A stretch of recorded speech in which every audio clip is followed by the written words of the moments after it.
بسم اللہ الرحمن الرحیم۔ میرے عزیز ہم وطنوں، السلام علیکم۔ آج 4 اگست 2020، آج کی اہم اور بہت بڑی خبر جو آپ شاید اب میرے ویڈیوز سے پہلے سن چکے ہوں، لیکن میں سمجھتا ہوں کہ میں اس کے اوپر بات کروں۔ آج وفاقی کابینہ نے عمران خان صاحب کی صدارت میں ایک سیاسی نقشہ پیش کیا، جس کو سب نے مل کے پاس کر دیا اور اعلان کر دیا اس نئے نقشے کے اندر۔ آج پاکستان کا نقشہ ایک الگ شکل کے اندر دنیا کے اندر پیش کیا جا رہا ہے۔ اگر غور کریں تو مقبوضہ کشمیر کو پاکستان کا حصہ دکھایا گیا ہے۔ اس طرح سے جموں کشمیر سے لے کے سری نگر، اور سری نگر سے لے کے لداخ، اور لداخ سے لے کے سیاچن کی ساری علاقے پاک نقشے کے اندر ڈیمارکیشن کر دی گئی ہے، ان کی نشاندہی کر دی گئی ہے اور لکیر لگا دی گئی ہے کہ یہ علاقے پاکستان کے ہیں، اور یہ سیاسی نقشہ ہم پیش کر رہے ہیں اور اس کو آگے لے جا کے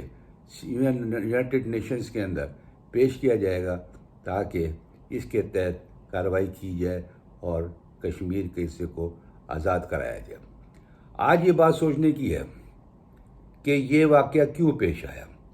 کس لیے یہ چیزیں سامنے آئیں۔ اس کی بنیادی وجہ ہے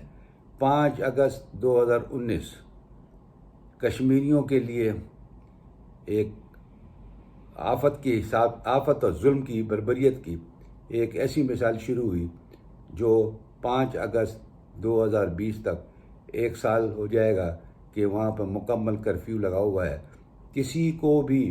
باہر نکلنے کی اجازت نہیں ہے۔ ظلم و ستم، بربریت، مشکلات، تکلیفیں، جو کچھ بھی ہندو مودی سرکار ان مسلمانوں کو دے سکتی تھی، اس کی مثال نہیں ملتی۔ ان کی زندگی تلخ ہو گئی، آزادی سلب ہو چکی ہے، خود مختاری کا تو سوال ہی پیدا نہیں ہوتا، بچوں کی تعلیم تباہ و برباد ہو گئی،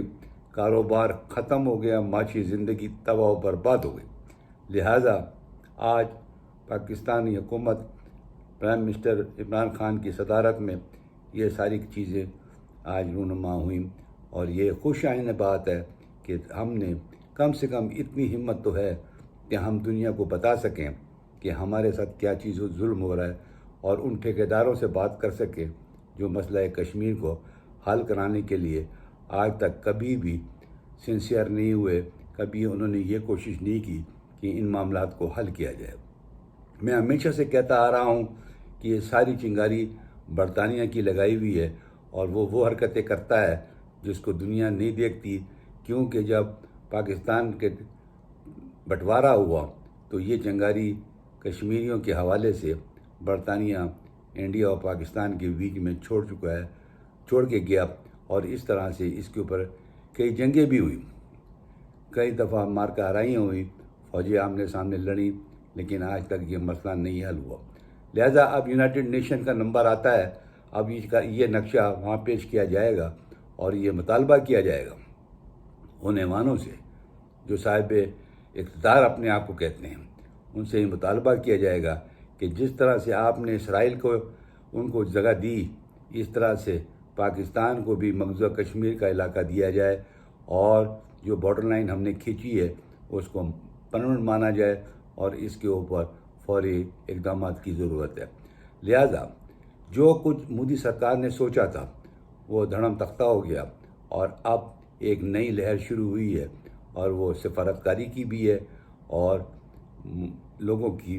جرت کی بھی ہے، ان کے استقامت کی بھی ہے۔ وہ مسلسل کشمیر کے حوالے سے آوازیں بلند کر رہے ہیں، اور یہ کوشش کر رہے ہیں کہ کسی نہ کسی طریقے سے اس کے اوپر کام کیا جائے۔ لہذا آج اگر ہم دیکھتے ہیں تو مودی سرکار نے بہت اچھا وقت سمجھا تھا کہ بھائی دنیا کو میں طاقت کا نشہ دکھا کے دنیا سے ایشین ٹائگر بننے کی کوشش کرنے میں ایران سے، چائنا سے،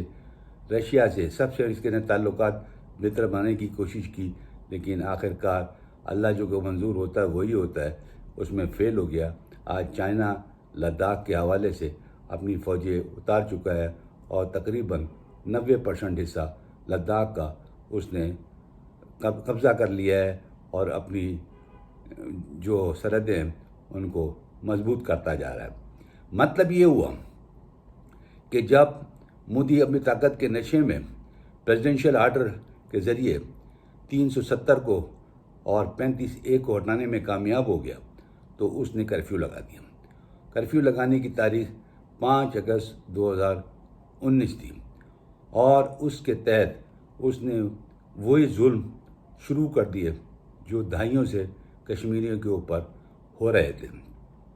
انہوں نے ان کے سیاسی لوگوں کو گرفتار کر لیا، نظر بند کر دیا، جو باہر نکلتا تھا اس کو گولی مار دیتے تھے، جو سامنے آگے بات کرنے کی کوشش کرتا تھا اس کو جانا نہیں دیتے تھے، مریضوں کو اسپتال نہیں پہنچانے دیا، اور اس طرح کوشش کی کہ ڈومیسائل ہندوؤں کو دیے جائیں اور وہ آ کے آبادیات کو اپنی میجورٹی بنانے کی کوشش کریں اور وہاں رہنے کی کوشش کریں، کیونکہ 35A سے ہندوؤں کو ڈومیسائل مل جاتا ہے۔ اس طرح سے انہوں نے 30,000 ڈومیسائلز کا بھی بندوبست کیا جس کی وجہ سے وہاں پر وہ لوگ آ سکے، لیکن کشمیری اس بات کے لیے راضی نہیں ہے۔ وہ ساری مشکلات تکلیفیں اٹھانے کے باوجود ان کو وہاں ٹکنے نہیں دیتے، اپنی جائیدادیں ان کو نہیں بیچتے، ان کو کوئی زمین لینے کا اختیار نہیں، لہذا جب تک وہ کشمیریوں سے نہیں خریدیں گے ان کا۔ یہ وہی پیٹرن ہے جو برطانیہ نے اسرائیل کو آباد کرنے کے لیے کیا تھا 100 سال پہلے۔ میں بار بار یہ بات کہتا ہوں اور بار بار یاد دلاتا ہوں، سیم پیٹرن موساد نے اور انڈیا نے مل کے بنایا کہ اس طرح سے جیسے اسرائیل نے اپنا قبضہ کیا، اس طرح ہندوستان، انڈیا، مودی سرکار اس کشمیر کے حصے میں اسی انداز سے آبادیت کو بڑھانے کے لیے، میجورٹی پیدا کرنے کے لیے ہندوؤں کو داخل کرے، اور وہ وہاں پر جب جائیں گے تو اس حساب سے ان کو وہاں پر میجورٹی مل جائے گی اور اس طرح سے کشمیری مینارٹی ہو جائیں گی۔ لیکن ایسا ہونا ممکن نہیں تھا، کیونکہ جتنی تاریخ ہم جانتے ہیں اس سے زیادہ تاریخ کشمیری مسلمان جانتے ہیں۔ وہ بھگت رہے ہیں، ہم دیکھ رہے ہیں، بہت فرق ہے۔ وہ قربانیاں دے رہے ہیں، ہم ان کی قربانیوں پہ افسوس کر رہے ہیں۔ ہم یہ چاہتے ہیں کہ ان کے حق کو مانا جائے جو UN نے ان کو دینا ہے۔ مطلب یہ ہے آج کا جو سینیریو ہے وہ بڑا اہم دن ہے پاکستان کے حوالے سے، اور اس کے پیچھے ایک وژڈم ہے، ایک سوچ ہے،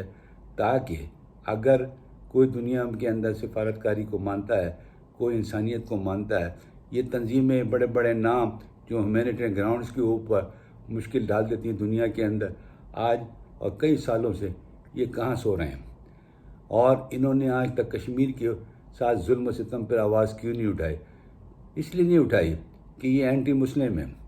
یہ نہیں چاہتے کہ مسلمان اپنی زندگی آسانی سے گزرائے۔ وہ ہر وقت ایک عجیب کیفیت ڈالنے کی کوشش کرتے ہیں، ایک مشکلات کھڑا کرنے کی کوشش کرتے ہیں تاکہ مسلمان مصیبتوں میں رہیں اور ان کو کرش کیا جا سکے۔ آج آپ دیکھیے دنیا میں جتنے بھی مسلم ممالک ہیں ان سب کے اوپر امریکہ نے حملے کیے، اور جو لوگ اس کے ساتھ مل گئے ان کے ساتھ اس نے دوستی کا ساتھ بڑھایا، لیکن ان کو بھی اندر اندر سے ختم کرتا چلا گیا۔ یہاں کئی مثالیں ایسی ہیں مسلمان ممالک کی جنہوں نے انڈیا میں انویسٹمنٹ کی، لیکن انہوں نے مسلمانوں کے لیے کبھی آواز نہیں اٹھائی۔ یہ وقت ہے اور یہ وقت آن پڑا ہے کہ سارے دنیا کے مسلمان یکجا ہو جائیں اور ان کو کوشش کریں کہ کشمیر کے مسئلے کو OIC کے حوالے سے، UNO کے حوالے سے اور باقی جو بھی تنظیمیں اپنا کام کرتی ہیں ان کے حوالے سے اس کے اوپر اپنا اثر رسوخ ڈالیں تاکہ کشمیریوں کا مسئلہ حل ہو سکے۔ میرے بھائیوں، باتیں تو بہت ساری ہیں، لیکن آج پاکستانی نقشے کے حوالے سے میں تو سمجھتا ہوں کہ پاکستان کے تاریخ کے اندر ایک بہت بڑا اہم دن ہے جس میں کم سے کم ہماری حکومت نے یہ کردار تو ادا کیا کہ دنیا کو باور کرانے کے لیے ایک نقشہ پیش کر دیا، اور انشاءاللہ تعالیٰ جو ان کی نیت ہے اللہ تعالیٰ اس میں مدد کرے گا اور یہ نقشہ UNO سے بھی اپروو ہوگا، اور یہ ہینڈ اوور ٹیک اوور جیسے اسرائیل کی 1948 میں ہوئی تھی، اسی طرح 2020 میں کشمیر کا ہینڈ اوور کرنا UNO ایک قرارداد کے ذریعے کروا دے گا، اور اس طرح سے یہ معاملہ خوش اسلوبی سے کشمیریوں کا مسئلہ حل ہو جائے گا۔ میں بات تو بہت ساری کر سکتا ہوں، لیکن آج کیونکہ کشمیر کا یوم سیاہ کا دن بنایا جا رہا ہے، ہر آدمی افسردہ ہے، غمگین ہے، وہ چاہتا ہے کہ کسی نہ کسی صورتحال سے یہ ایک سال جو کرفیو میں ہمارے مسلمان کشمیریوں نے گزارا ہے، ان کے ساتھ برابر کھڑا ہو اور ان کے ساتھ محبت ایکسٹینڈ کرے، ان کے ساتھ ان کی مسائل کی بات کرے، کیونکہ یہ وہ قوم ہے، مسلمان ہیں، انہوں نے ایک سال کرفیو میں رہنا کوئی آسان بات نہیں ہے۔ لیکن ہم یہ سوچ لیں کہ جب کورونا وائرس آیا تھا تو ہم ایک دن گھر میں بیٹھنے کے لیے تیار نہیں تھے، ہر وقت کوشش کرتے تھے، کسی نہ کسی وجہ سے، کسی نہ کسی ضرورت کے تحت اپنے گھروں سے نکل جاتے تھے، جبکہ پورے شہر بند ہوتے تھے۔ لیکن یہ دیکھیے جو ایک سال سے یعنی 365 دن ہو گئے ان کو جو کرفیو کے اندر، اور وہ پابند سلاسل ہیں اور گھروں کے اندر قید ہیں، ان سب چیزوں کو مد نظر رکھتے ہوئے آج یہ خوشخبری کشمیریوں کے لیے بھی ہے، پاکستانیوں کے لیے بھی ہے، اور پوری دنیا کے مسلمانوں کے لیے بھی ہے کہ پاکستان نے عمران خان کی قیادت میں جو سیاسی نقشہ دیا ہے، اللہ تعالیٰ اس میں کامیابی دے، اور ہم ہر طرح سے کوشش کریں کہ کسی نہ کسی طریقے سے جو بھی ہمارے مسلمانوں کے لیے بہتر ہو، اس نقشے کی ہم عزت کر سکیں، ہم اس چیزوں کی طرف نہ جائیں جس سے ہمارے ملک کی بدنامی ہو۔ ہمارے میڈیا مافیا کو بھی سوچنا چاہیے کہ اگر آپ نے کوئی ایسا غلط کردار ادا کیا تو دنیا کیا پاکستان کا ہر شہری آپ کے خلاف بات کرے گا، اور آپ کو کہیں منہ چھپانے کی ضرورت نہیں پڑے گی۔ لہٰذا آپ کوشش بھی نہ کرنا، احتیاط کریں، کہیں ایسا نہ ہو خدا نہ خواستہ کوئی لمبا نقصان ہو جائے، اور ہم پاکستان کسی نقصان کے لیے تیار نہیں ہیں، ہم کوئی جھگڑا نہیں کرنا چاہتے، ہم کوئی لڑائی نہیں، ہم پرامن لوگ ہیں، ہم چاہتے ہیں کہ دنیا آرام سے زندگی گزارے۔ لیکن اگر ہمارے ساتھ کوئی اس انداز سے گفتگو کرے گا کہ ہمارے ملک کو برباد کرنے کی کوشش کرے گا، کشمیریوں کے مسائل کو، کشمیریوں کے ایشوز کو دبانے کی کوشش کرے گا۔ آپ کو یہاں پر ایک بات بتانا چاہتا ہوں، پرائم منسٹر عمران خان وہ واحد شخص ہے جو کہ کئی سالوں کی پیچھے حکمرانوں کو دیکھ لیجئے، وہ واحد شخص ہے جس نے UNO میں کھڑے ہو کے تقریر کی اور کشمیر کے ایشو کو اجاگر کیا۔ لیکن جب کشمیر کا ایشو ختم یہاں پاکستان آیا تو اس نے ہماری اپوزیشن نے، جس میں مولانا فضل الرحمان قیادت کر رہے تھے، دھرنا دے کے کشمیر کا ایشو اتنے پیچھے دھکیل دیا کہ اس کو آج نام لینے والا کوئی نہیں تھا۔ لیکن اللہ کا کرنا کیا ہوا کہ آج 4 اگست کو عمران خان نے ایک بار پھر کوشش کی، اور اب انہوں نے پاکستان کے نقشے کو تبدیل کر دیا اور اس میں مغزو کشمیر ڈال دیا۔ تو میرے بھائیوں، یہ ایک اور موقع ملا ہے، اس کو ضائع نہ کرنے دیں۔ اگر کوئی بھی ایسی ایکٹیویٹی کرتا ہے،